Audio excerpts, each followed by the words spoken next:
Inflammation is on the rise. We're diving into one of the most important factors that could be standing in the way of your fertility. That's right, inflammation. If you've been trying to conceive and feel like nothing is working, this could be the missing piece to your fertility puzzle. In this video, I'm going to share practical, science-backed tips to help you reduce inflammation and create the best possible environment for conception. My name is Dr. Mark Sklar, also known as the Fertility Expert. Everything that I'm sharing with you in this Fertility TV episode comes from my 21 years of experience as a natural fertility coach, helping couples from all over the world achieve their pregnancy. So stick around, because by the end of this video, you'll have actionable steps that you can start to implement today to boost your fertility naturally. You might be asking yourself, this seems like an interesting topic, inflammation and fertility, but how exactly does inflammation impact fertility? And why does it impact fertility? Well,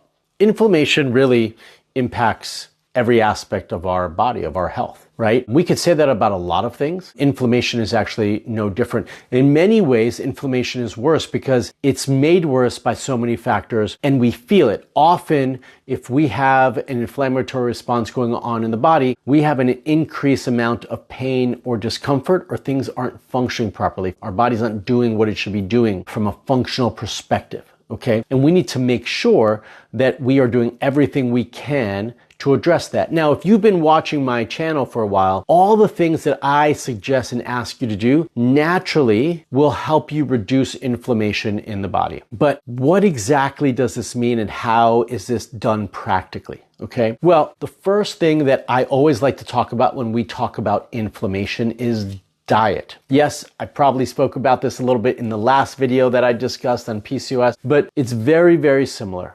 Okay. Diet can either work for you or work against you. And if you are eating all those packaged processed foods, all those bags of chips, all that fried food, all those sugary drinks, all that candy, whatever it might be, all of that is causing inflammation in your body. And although it might taste good, it doesn't do good for your body. And so we need to be really careful for how we consume that. Does it mean you can't have that at all? Well, sure, if that was, my preference would be that you don't have it at all. But I also recognize that that's not practical in most situations. So we want to minimize that as much as possible, so that it's really just a random occasion or a treat here or there where we're having those things that could work against us, so that all the work that we do to have a good, healthy diet is working for us, that when we do have maybe that little slip up or whatever it might be, it's not such a big deal. Okay. We also know today, in our current situation, that blood sugar is a key reason why we have more inflammation in our body. We might see that present itself differently. That might present itself as obesity. It might present itself as diabetes or metabolic disorder. That is showing that our body is trending in that direction and having an inflammatory response. We don't want to see that, because when we're having that response, our body can't function properly. And if your blood sugar is not regulated and working properly and balanced throughout the day, not to say there aren't some little spikes here or there, okay, but we don't want to have these big variations in our blood sugar throughout the day. If that is happening, then we are creating inflammation. You should think of those two things synonymously, okay? So we want to reduce that. So inflammation is something we want to manage overall. And the number one thing that you can do to get rid of that is have a healthy, balanced diet, okay? I want to scream that from the mountains. It's the most important thing that you can do to manage and lower inflammation and create a healthy environment for your fertility and your hormones. Since we're talking about diet and regulating blood sugar, things you can easily incorporate into your diet to help you do that, okay, are going to be turmeric. You can add turmeric into your diet. You can have it as a tea. You can have it as a drink. There's that golden milk that many of you might be aware of that you can make at home and have that in it. You can sprinkle it as a spice. You can have it as a supplement. Turmeric is amazing in that regard and has tons of amazing benefits anti-inflammatory, regulates your blood sugar. We've talked about having a healthy, balanced diet with a lot of fat in it, right? That is anti-inflammatory as well. One of the best ways that you can do that is through having a lot of avocados, having good fatty fish like salmon. This would go very, very far for you. It would be hugely beneficial for you if you can do those sorts of things. If you're going to have something to drink, why not balance your diet out with having a nice cup of green tea, which also helps to regulate your blood sugar. I talked about blood sugar. It also helps to reduce inflammation. I talked about inflammation. These are easy standard things to incorporate into your diet on a daily basis that can have profound effects on inflammation and overall blood sugar management and your diet overall, right? So these are easy things for you to incorporate that I would love to see you do. Now, what else can you be doing to help manage your inflammatory response in the body? Exercise. I know, Mark, you've said this before.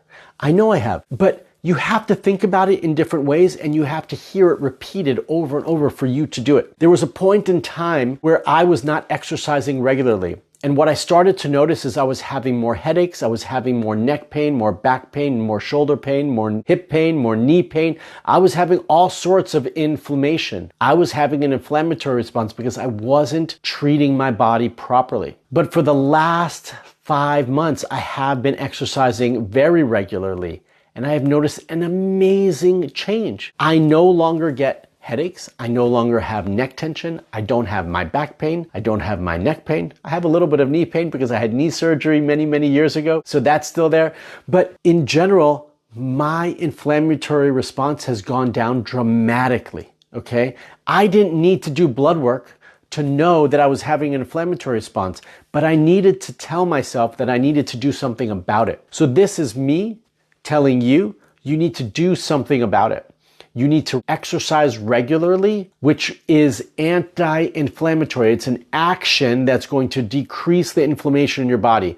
Now, don't start crazy. You've got to ease your way into it. But with time, it will have profound effects on your inflammatory response in your body. Another thing that has a huge impact on inflammation in your body is your genetics. Now, I'm not saying this for you to say, oh, well, it's genetics, it's passed on to me. I'm just going to toss my hands up in the air and there's nothing I can do about it. We know that your parents, your grandparents, your great-grandparents passed on their genes to you. And if they were predisposed to something, likely it's been passed down to you for good and for bad. If inflammation in whatever form was passed on to you, I'm not saying this so that you just wash your hands of it and say, really nothing I can do. This is telling you that you actually need to be more proactive on what you should be doing and can be doing to take care of yourself and lower your inflammatory response. This means you need to be more careful